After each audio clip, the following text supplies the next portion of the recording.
2 दिवसांपूर्वी मला एक नोटिफिकेशन आलं. व्हॉट्सॲपने आपली प्रायव्हसी पॉलिसी अपडेट केलेली आहे. जर तुम्हाला ती मान्य असेल तर ओके दाबा, नाहीतर स्किप करा. मी स्किप करायला गेलो तर तिथे मेसेज आला की 8 फेब्रुवारीपर्यंत ही पॉलिसी जर मी मान्य केली नाही तर माझं व्हॉट्सॲप अकाउंट डिलीट होईल. तुम्हाला हा मेसेज आलाच असेल बरोबर. नाईलाजाने तुम्ही सुद्धा माझ्यासारखंच ओके दाबलं असेल आणि पुढे गेला असाल. कारण एक, आपण दररोज शेकडो व्हॉट्सअप मेसेजेस पाठवतो आणि दुसरं म्हणजे आपण कुठलेही टर्म्स अँड कंडिशन्स वाचायचे कष्ट कधीच घेत नाही. खूप कंटाळा येतो. पण व्हॉट्सॲपच्या या नोटिफिकेशनने मात्र आता सगळ्यांना कोड्यात टाकलंय. कारण यामध्ये नाही म्हणण्याचं ऑप्शनच नव्हतं. याचा अर्थ व्हॉट्सॲप एक प्रकारे आपल्याला जबरदस्तीने सहमती मागून घेत होता आपल्याकडनं. यामुळे अनेक सायबर तज्ज्ञ आता चिंतेत पडलेले आहेत. काय आहे हा नवीन व्हॉट्सॲप अपडेट आणि त्याची आपल्याला खरंच चिंता करायची गरज आहे का? यावरच हा व्हिडिओ. नमस्कार, मी गुलशन, BBC मराठीवर तुमचं स्वागत. यापूर्वी सुद्धा व्हॉट्सॲपची जी प्रायव्हसी पॉलिसी होती ती जुलै 20, 2020 ला अपडेट झाली होती. त्याची सुरुवात काहीशी अशी होती: तुमच्या खासगीपणाचा सन्मान करणं आमच्या DNA मध्येच आहे. आम्ही जेव्हापासून व्हॉट्सॲप बनवलंय तेव्हापासून खासगीपणाचं उल्लंघन न करता सेवांचा विस्तार करणं हेच आमचं उद्दिष्ट आहे. मात्र आता 4 जानेवारी 2021 ला आलेल्या अपडेटेड प्रायव्हसी पॉलिसीमध्ये खासगीपणाच्या सन्मानावर भर देणारे हे शब्द गायब झालेत. नवीन धोरण काहीसं असं आहे: आमच्या प्रायव्हसी पॉलिसीची आम्हाला आमच्या डेटा संबंधीची धोरणं समजायला मदत होते. आम्ही तुमच्याकडून कोणतीही माहिती घेतो आणि त्याचा तुमच्यावर काय परिणाम होतो ही माहिती आम्ही प्रायव्हसी पॉलिसीच्या माध्यमातून तुम्हाला समजून सांगत आहोत. फेसबुकने 2014 मध्ये $19 अब्ज ला व्हॉट्सॲप विकत घेतलं. सप्टेंबर 2016 पासून व्हॉट्सॲपने आपला युजर्सचा डेटा फेसबुक सोबत शेअर करायला सुरुवात केली. आणि आता व्हॉट्सॲपने नवीन प्रायव्हसी पॉलिसीमध्ये फेसबुक आणि त्याच्याशी संबंधित इतर कंपन्यांसोबत आपल्या युजर्सचा डेटा शेअर करण्याचा स्पष्ट उल्लेख केलेला आहे. अर्थात व्हॉट्सॲप आता तुमचा इंटरनेटवरचा डेटा म्हणजे तुमचा IP ॲड्रेस तुमचं फेसबुक, इंस्टाग्राम किंवा एखाद्या थर्ड पार्टी ॲपला देऊ शकतं. तसंच व्हॉट्सॲप तुमच्या डिव्हाइसशी संबंधित इतर माहिती जसं बॅटरी लेवल, सिग्नल स्ट्रेंथ असेल, कुठल्या ॲपचं व्हर्जन आहे, ब्राउझरवर तुम्ही काय बघत आहात, तुम्ही भाषा कुठली वापरता, तुमचा फोन नंबर, तुमचा मोबाईल सर्व्हिस प्रोव्हायडर, या सर्व माहिती आता व्हॉट्सॲप गोळा करू शकतं. जुन्या प्रायव्हसी पॉलिसीमध्ये याचा उल्लेख सुद्धा नव्हता. नुकतीच व्हॉट्सॲपने भारतात पेमेंट सर्व्हिस सुद्धा सुरू केलेली आहे.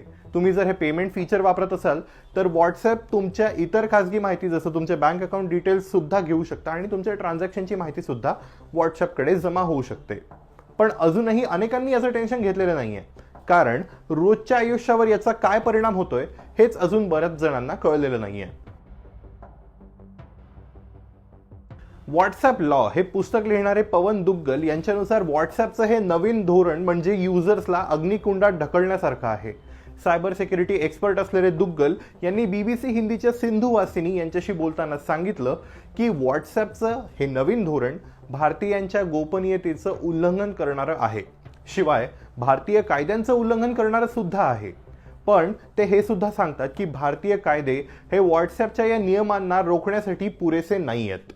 ते सांगतात की पर्सनल डेटा प्रोटेक्शन आणि सायबर सिक्युरिटी याच्यावर देखरेख करण्यासाठी भारतात केवळ एकच कायदा आहे आणि तो म्हणजे इन्फॉर्मेशन टेक्नॉलॉजी ॲक्ट ऑफ 2000. मात्र दुर्दैवाची बाब म्हणजे हा कायदा सुद्धा व्हॉट्सॲप सारख्या सर्व्हिस प्रोव्हायडर्सला बराच लवचिक आहे. त्यामुळे व्हॉट्सॲपने त्यांचं होमवर्क उत्तमरित्या केलं आहे आणि त्यामुळेच त्यांना भारतात वेगाने पाय पसरवायचे आहेत.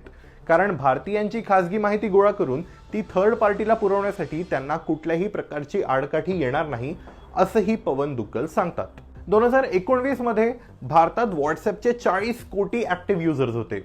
आता हा आकडा कैक पटींनी जास्त असेल आणि भारतात गोपनीयतेसंबंधीच्या कायद्यांचा अभाव असल्याचं आणि म्हणूनच व्हॉट्सॲपला भारतासारख्या देशाला टार्गेट करणं सोपी असल्याचं सायबर आणि तंत्रज्ञान कायदेतज्ञ पुनीत भसीन यांना मान्य आहे. ते सांगतात की व्हॉट्सॲपच्या पॉलिसी अपडेट परवानगीकडे आपण लक्ष आता याच्यासाठी देतोय कारण ते आपल्याला आता त्यांच्या धोरणांची माहिती देत आहेत आणि त्यासाठी आपली परवानगी सुद्धा ते आता मागत आहेत.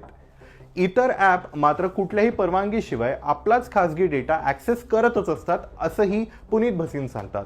ज्या देशांमध्ये गोपनीयतेसंबंधीचे कठोर कायदे आहेत त्या देशांमध्ये व्हॉट्सॲपला त्यांच्या कायद्यांचं पालन करावंच लागतं.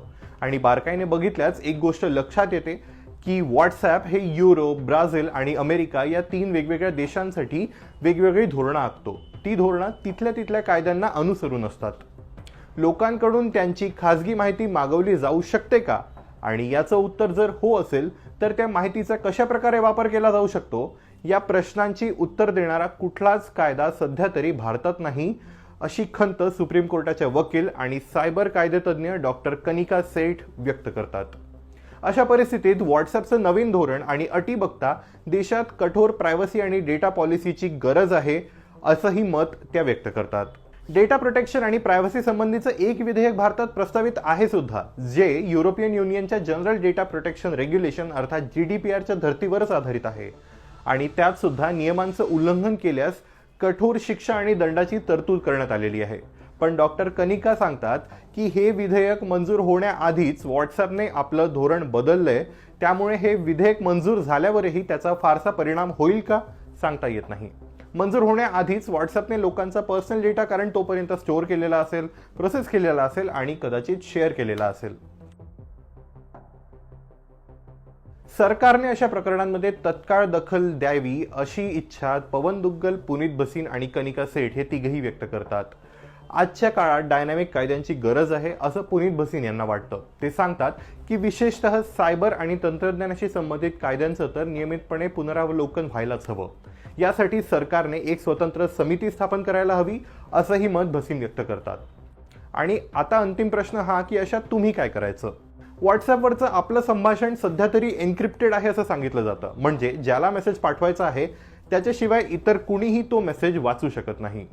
पण तरी सुद्धा 2019 मध्ये पेगासिस या इस्रायली कंपनीने व्हॉट्सॲपद्वारे हजारो भारतीयांवर पाळ ठेवली होती, हे सुद्धा समोर आलं होतं, हे आपण विसरायला नको. मग अशात अनेक जण हे सुद्धा सांगतायत की सिग्नल किंवा टेलिग्राम सारख्या दुसऱ्या मेसेंजर ॲप्सवर स्विच होणं गरजेचं आहे.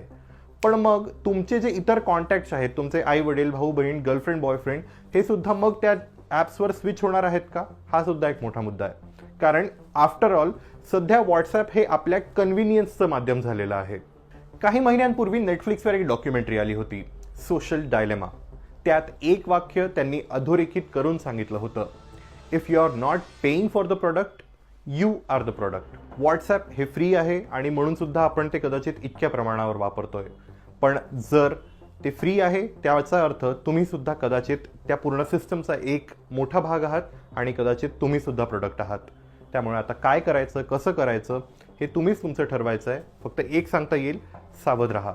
तुम्हाला हा व्हिडिओ आवडला असेल तर आवर्जून लाईक, कमेंट आणि शेअर करा. आमच्या YouTube चॅनलला सबस्क्राईब करायला विसरू नका आणि पाहत राहा BBC Marathi.com.